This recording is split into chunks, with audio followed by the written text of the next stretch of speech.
There was a red folder in my desk drawer that I'd never seen before in my life. Someone had shoved it there overnight, and I had a pretty good idea who.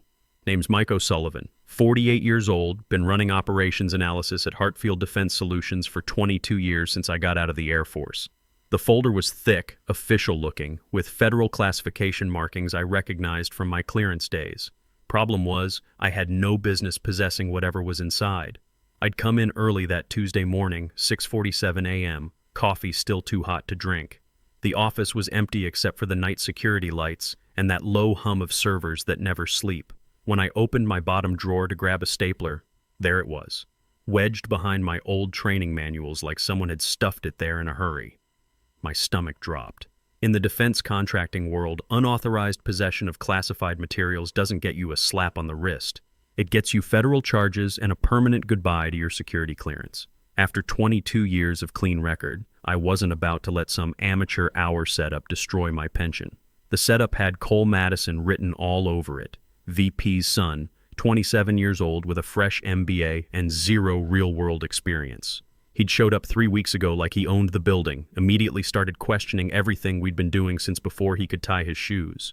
Kid walked around in khakis that cost more than most people's car payments, throwing around buzzwords like synergistic optimization and stakeholder alignment in meetings about basic procurement. See, Cole had a problem. Our company was 2 weeks away from our quarterly DCAA compliance review. That's Defense Contract Audit Agency for those who don't speak federal bureaucracy. One screw-up with documentation could cost us our $68 million Army logistics contract. Everyone was walking on eggshells, triple-checking every comma and decimal point. But Cole had been making mistakes, big ones. Last week he'd mislabeled $3.2 million in contract amendments as miscellaneous operational expenses in a compliance report.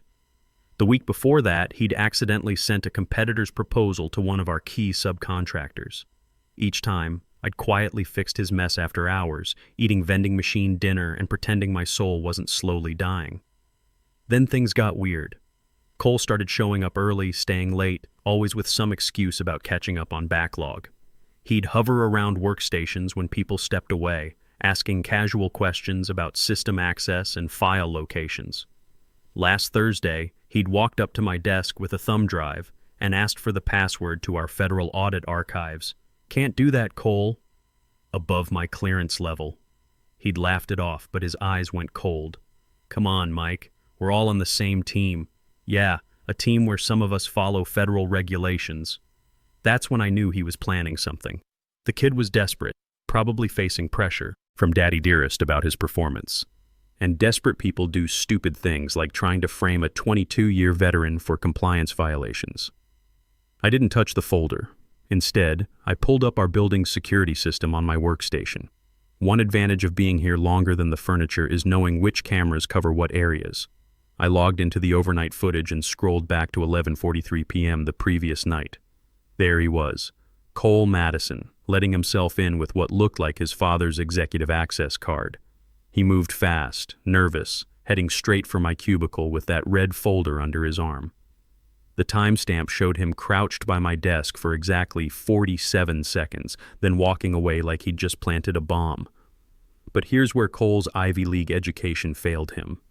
He'd also taken a selfie next to my workstation, probably for insurance in case anyone questioned his story later, the same smug grin he wore when he tried to explain supply chain management to our warehouse supervisor, who'd been doing logistics since before Cole was born. I saved the footage to a secure drive and started planning. This wasn't going to be a confrontation or some dramatic office showdown. This was going to be methodical, professional, and permanent. Because after 22 years of watching incompetent executives coast on family connections while real workers cleaned up their messes, I was done playing nice. First step was understanding what Cole thought he had on me. I sealed the folder in a Ziploc bag without opening it, maintaining evidence integrity just like they taught us in the service. Whatever was inside, Cole expected it to be enough to destroy my career when the auditors found it. Second step was turning his weapon against him. If Cole wanted to play games with federal evidence, he was about to learn why you don't bring privilege to a competence fight. I spent the rest of that morning acting normal. Smiled at colleagues, updated procurement spreadsheets, even complimented our department head's new haircut. Meanwhile, I was watching Cole out of the corner of my eye. He kept glancing toward my desk every few minutes, waiting for me to discover the folder and panic. Instead, I gave him nothing. Just another boring Tuesday of keeping this place running while the executives played strategy games with other people's livelihoods. Cole lasted until lunch before his nerves got the better of him. He strolled over to my cubicle around 12:30, trying to look casual. "Hey Mike, how's everything going? Any issues with your files or anything?" "Nope. Same old compliance prep." "Why?" "Just checking. Sometimes our security systems flag unusual activity. Want to make sure everyone's following protocols." I looked him straight in the eye. "I always follow protocols, Cole. 22 years of clean record." He forced a smile and walked away, but I could see the confusion building. His timeline was already falling apart. That afternoon, I put my plan into motion. Cole had a habit of leaving his briefcase wide open in his office when he went to lunch. Real leather, probably cost more than most people make in a month. Inside was his laptop, a bottle of cologne that smelled like expensive desperation, and about 10 loose printouts he couldn't explain if his life depended on it. I waited until I heard the elevator close behind him, then walked to his office like I belonged there, closed the door, pulled out my phone, and took a photo of his briefcase contents.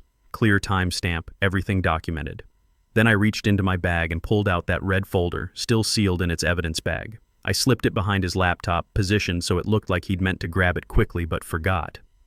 Another photo for the record. The beauty of Cole's plan was its simplicity. Plant evidence, wait for discovery, blame the target.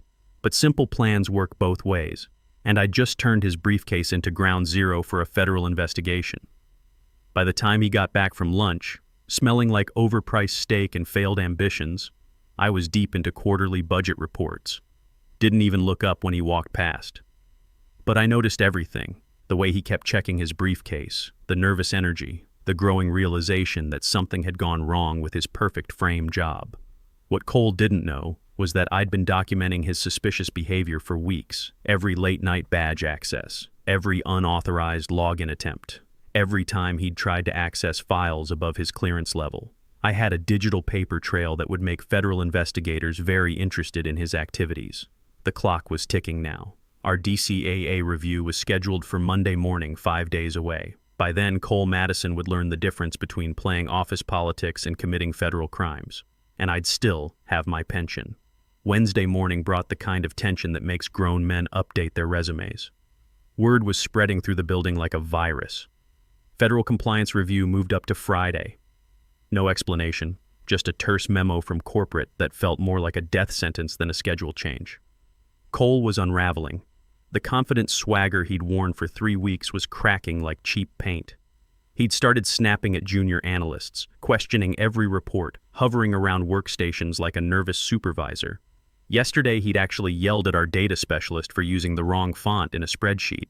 The kid was just trying to make numbers readable. I kept my head down and my mouth shut. After 22 years in this business, I'd learned that when executives start panicking, the smart money stays invisible. But I was also watching everything Cole did with the attention of a sniper tracking a target. Thursday afternoon, Pat Romano from IT Security stopped by my desk. Pat was old school, 30 years in the industry, the kind of person who knew where every digital skeleton was buried. She dropped a flash, drive next to my coffee cup without saying a word. "What's this?" I asked. "Backup of our server access logs from the past month." Interesting reading, if you're into that sort of thing. She walked away before I could ask questions. I plugged in the drive and started scrolling through the data. What I found made my blood pressure spike. Someone had been accessing federal audit files using my credentials. Late-night logins, 11:23 p.m. on Tuesday, 2:17 a.m. on Wednesday, 9:45 p.m. on Thursday. According to the system, I'd been downloading classified procurement documents and compliance reports at hours when I was home watching Netflix. But here's the thing about digital forensics. Every login leaves metadata: IP addresses, device signatures, geolocation data. The login showed my username and password, but they came from Cole's laptop, from his office, during times when building security cameras would show him working late. The moron had been using my stolen credentials to build a case against me, probably planning to play the hero who discovered my unauthorized access just before the federal review. Classic setup. Frame the target, then ride in as the savior who exposed the security breach. Only now I had proof of the real criminal activity, and Cole had just handed me everything I needed to destroy him. Friday morning, I dressed for war. Clean shirt, comfortable shoes, expression neutral. The look of a man who'd spent 2 decades dealing with military bureaucracy and wasn't impressed by corporate theater. Cole showed up late, naturally. Strolled in around 10:15 with his usual overpriced coffee and that Bluetooth headset that made him look like a telemarketing supervisor. He was trying to project confidence, but I could see the cracks. The way his hand shook when he reached for his briefcase. The nervous glances toward my desk every few minutes. Around 11:30, he made his move. Walked over to my cubicle with that fake executive smile and a manila folder under his arm. "Hey Mike, got a minute? I need to discuss some irregularities I've noticed in our system access reports. Here we go. Showtime." "Sure, Cole. What kind of irregularities?" He opened the folder with theatrical precision like a prosecutor presenting evidence to a jury. Inside were printouts of login records, file access logs, download histories, all showing my credentials being used to access classified materials at unusual hours. These logs show systematic unauthorized access to federal audit files, late-night downloads, classified document transfers, clear violations of our security protocols. I looked at the papers with the appropriate amount of concern. That's serious. When did this start? 3 weeks ago, right around the time our compliance issues began surfacing. Interesting timing. You think someone's been sabotaging our audit prep? Cole's eyes lit up. This was going exactly how he'd planned. That's my assessment. Someone with inside knowledge, someone who understands our systems well enough to cover their tracks. Have you reported this to security? I wanted to discuss it with you first. As department senior, you'd have insights into who might have this level of access. I leaned back in my chair, studying the documents. You're right, this is definitely sabotage. Someone's been very clever about it too. Using stolen credentials, working after hours, making it look like an inside job. Cole nodded eagerly. Exactly. The question is, who has the technical knowledge and system access to pull this off? Well, I said slowly, according to these logs, the unauthorized access came from IP address 192.168.17. That's not a workstation. That's one of our executive laptops. Cole's smile faltered. I don't think the IP address matters. The important thing is the credential theft. Actually, the IP address matters a lot. Each device has a unique signature. If we cross-reference this with our hardware registry, we can identify exactly which laptop was used for these illegal downloads. The color was draining from Cole's face. That seems like technical overkill. The credentials are the smoking gun here. Maybe. But federal investigators love technical evidence. Hard to argue with digital forensics. I reached into my desk drawer and pulled out Pat's flash drive. Funny thing, I've been tracking some unusual network activity myself. Want to see what I found? Cole took a step back. I think we should take this to HR first. Get proper procedures involved. Good idea. Let's call them now. I picked up my phone and dialed the HR director's extension. Sarah, Mike O'Sullivan, could you come down to the operations floor? We've discovered some security violations that need immediate attention. Federal compliance issues. Cole was backing away from my desk like I'd just pulled a grenade pin. Mike, maybe we should think this through. Get our facts straight before involving management. Facts are facts, Cole. Someone's been committing federal crimes using my stolen credentials. That's not something you sit on. Sarah Walsh arrived 3 minutes later with 2 security officers and the building's IT director. Sarah was former federal auditor herself, the kind of person who could smell fraud from 3 buildings away. What's the situation? She asked. Cole jumped in before I could speak. We've discovered unauthorized access to classified files. Someone's been using Mike's credentials to download federal audit documents. Sarah looked at the printouts Cole handed her, then at me. These show late-night access from your username. Can you explain this? I can explain it, I said, but not the way Cole thinks. I plugged Pat's drive into my computer and pulled up the server logs. These unauthorized downloads came from IP address 192.168.147. According to our hardware registry, that's laptop HDF 4471, assigned to Cole Madison. Cole's face went white. That's impossible. Someone must have hacked my laptop. Possible, Sarah said, but we'll need to examine the device. Standard procedure for security violations. I don't have it with me. It's at home. We'll send security to retrieve it. In the meantime, you're suspended pending investigation. Cole looked around the room like a trapped animal. This is a setup. He's been planning this. He knew I was investigating him. Sarah raised an eyebrow. Mr. O'Sullivan, is there anything else we should know? I reached into my bag and pulled out a sealed envelope. Security footage from Tuesday night showing how that classified folder ended up in my desk drawer. Timestamps, metadata, full chain of custody documentation. Cole's mouth opened, but no sound came out. The trap had snapped shut. The security team arrived at Cole's apartment 2 hours later and found exactly what we expected. His laptop contained a keystroke logger he'd installed on the shared workstation 3 weeks earlier. Every password, every login, every piece of access data from anyone who'd used that computer, including mine. But Cole had made one critical error that turned his smoking gun into evidence of his own crimes. The laptop also contained the original classified documents he'd stolen from the federal archives. Not copies. Originals, complete with digital signatures showing they'd been removed from secure servers using his father's executive access codes. Sarah Walsh called me into the conference room Friday afternoon to walk through the timeline. The federal investigators were arriving Monday morning and she wanted everything documented before they took over. So Cole steals classified documents using his father's credentials, she said, reading from her notes. Then he plants them in your desk to frame you for unauthorized possession. That's correct. But when that doesn't trigger immediate panic, he switches to Plan B, uses stolen login data to access federal files from his own laptop, creating a trail that points back to your credentials. Right. He was trying to build a case showing systematic unauthorized access by me. Probably planned to discover it just before the compliance review. And when he brought you the evidence of your supposed crimes, you were ready with proof that the access came from his device. 22 years in the Air Force teaches you to document everything. Sarah leaned back in her chair. The federal prosecutors are going to love this. Theft of classified materials, computer fraud, evidence tampering, conspiracy to frame a federal contractor. Cole's looking at 15 to 20 years. The irony wasn't lost on me. Cole had created the perfect frame job. Airtight evidence, clear motive, a target with access and opportunity. The only problem was he'd framed himself. Monday morning brought the cavalry, federal investigators, DCAA auditors, computer forensics specialists, and enough legal firepower to prosecute a small war. They set up in our main conference room and started working through the evidence like surgeons dissecting a corpse. I spent 4 hours walking them through the timeline.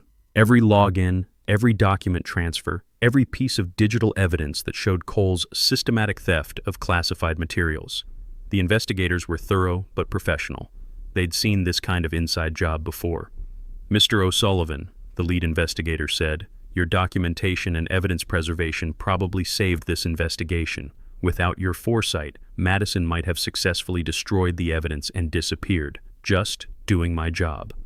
Actually, you went well beyond your job. This kind of methodical evidence gathering, it's impressive work. Around noon, they brought Cole in for questioning. He arrived with 2 lawyers and an attitude that suggested he still thought Daddy's connections could make this disappear. That lasted about 10 minutes. When they showed him the keystroke logs from his own laptop, his face went gray. When they presented the classified documents with his digital fingerprints all over them, he started sweating. When they played the security footage of him planting evidence in my desk, he asked for a plea bargain. The lawyers huddled for 20 minutes before emerging with a surrender offer. Cole would plead guilty to computer fraud and evidence tampering in exchange for testimony about his father's involvement. Turned out the VP had been selling classified procurement data to competitors for 18 months. Cole was just the delivery boy who got greedy and sloppy. Tuesday afternoon, I got a call from Janet Morrison at Blackwater Defense Systems. Word travels fast in the defense contracting world, and my role in exposing the security breach had already made the rounds. Mike, we've been following the situation at Hartfield. Impressive work exposing that security violation. Just protecting federal contracts, ma'am. That's exactly the kind of integrity we're looking for. We have a senior consultant position opening up. Federal compliance oversight, $140,000 base, plus performance bonuses. Interested? I was. After 22 years of watching incompetent executives coast on family connections while real workers cleaned up their messes, the idea of working somewhere that valued competence over politics was appealing. When do you need an answer? Take your time. The position's yours when you're ready. Wednesday morning brought the final chapter. Cole Madison, former director of strategic operations, was escorted out of the building in handcuffs.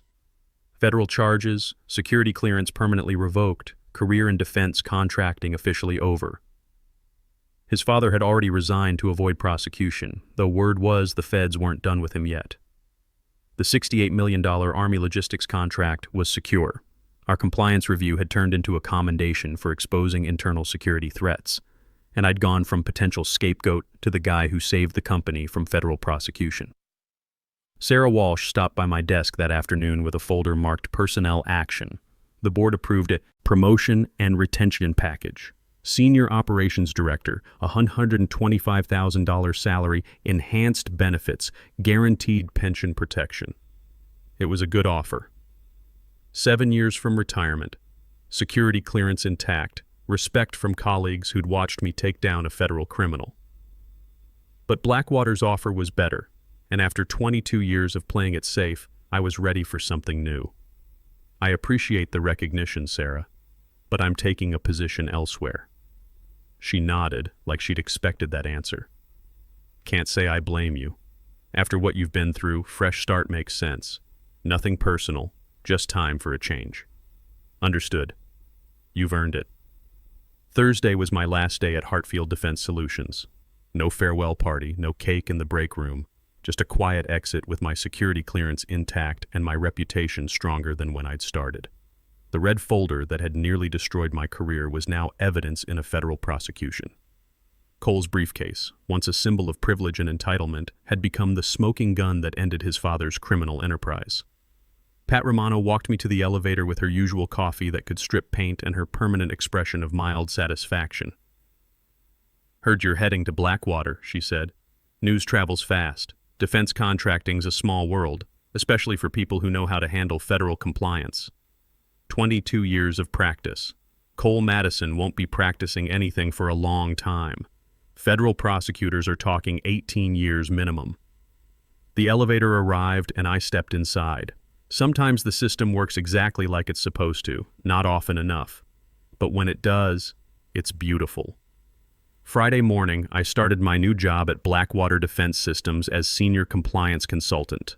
Better pay, better benefits, and the kind of respect you earn after exposing federal crimes and protecting $68 million in government contracts. Cole Madison was arraigned on 14 federal charges, including theft of classified materials, computer fraud, and conspiracy. His father was indicted on 23 counts of selling defense secrets. Both were looking at decades in federal prison. And me, I kept my pension, my clearance, and my faith that competence still matters more than connections.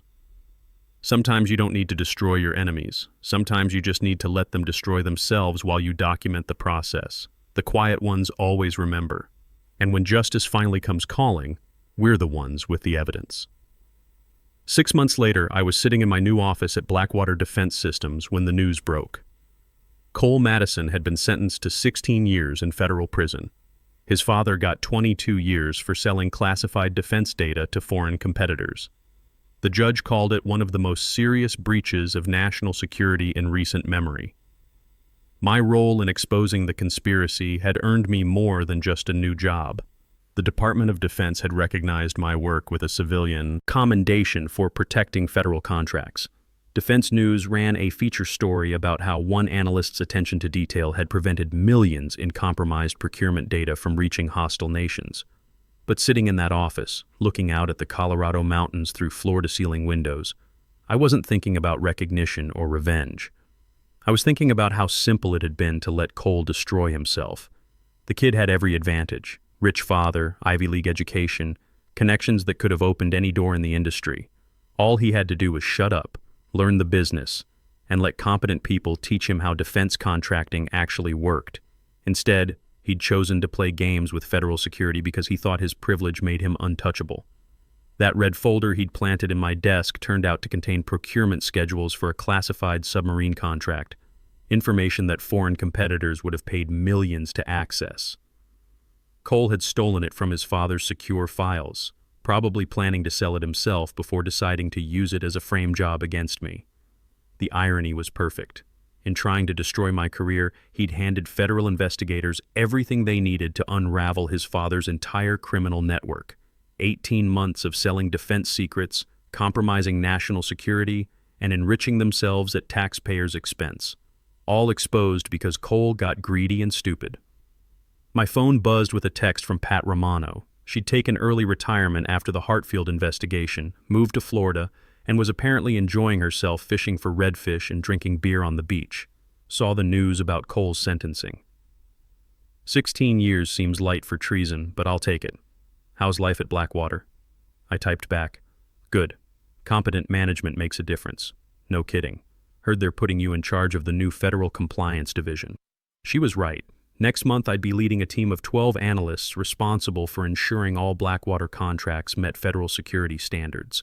$340 million in annual business riding on our ability to keep classified information classified. It was the kind of responsibility that came with real authority and the respect of people who understood the stakes. The promotion had come with a signing bonus that let me pay off my mortgage and put serious money into retirement accounts. At 48, I was finally in a position where my pension wasn't dependent on the whims of incompetent executives or their entitled children. But the best part wasn't the money or the recognition. It was working for a company that valued experience over connections, where 22 years of keeping federal contracts secure meant something more than being a convenient scapegoat when things went wrong. I'd learned something important during those weeks when Cole was trying to frame me. The system only works when good people are willing to fight for it, not with drama or confrontation, but with documentation, preparation, and the kind of methodical professionalism that turns amateur criminals into federal defendants. Cole had counted on my silence. He'd assumed that after 22 years of keeping my head down and cleaning up other people's messes, I'd just take whatever he dished out. Play the role of the quiet analyst who gets blamed when executives need a scapegoat. He'd been wrong about that, and it cost him everything. The phone rang, interrupting my thoughts. Sarah Walsh from Hartfield, probably calling with some administrative detail about the ongoing federal investigation. Mike, how's the new job treating you? No complaints. What can I do for you? Actually, I'm calling with an update you might find interesting. The Army just awarded us a 5-year extension on the logistics contract. $280 million over 5 years. They cited our exceptional security protocols and proactive threat identification as key factors. The contract Cole had nearly destroyed with his criminal stupidity was now worth 4 times its original value.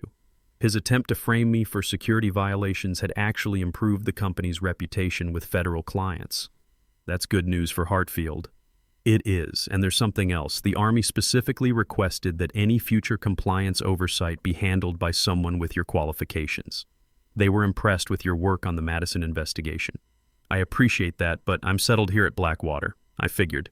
Can't blame you for moving on, but if you ever want to come back, we'd make it worth your while. After hanging up, I walked to the window and looked out at the mountain peaks rising above the Denver skyline. Clean air, competent colleagues, work that mattered. It was a long way from that morning 6 months ago when I'd found a red folder in my desk drawer and realized someone was trying to destroy my career. Cole Madison was serving his sentence at a federal facility in Pennsylvania. His security clearance was permanently revoked, his career in defense contracting over forever. His father was in a different prison, probably wondering how selling state secrets to Chinese competitors had seemed like a good idea. And me? I was running compliance for one of the most respected defense contractors in the country.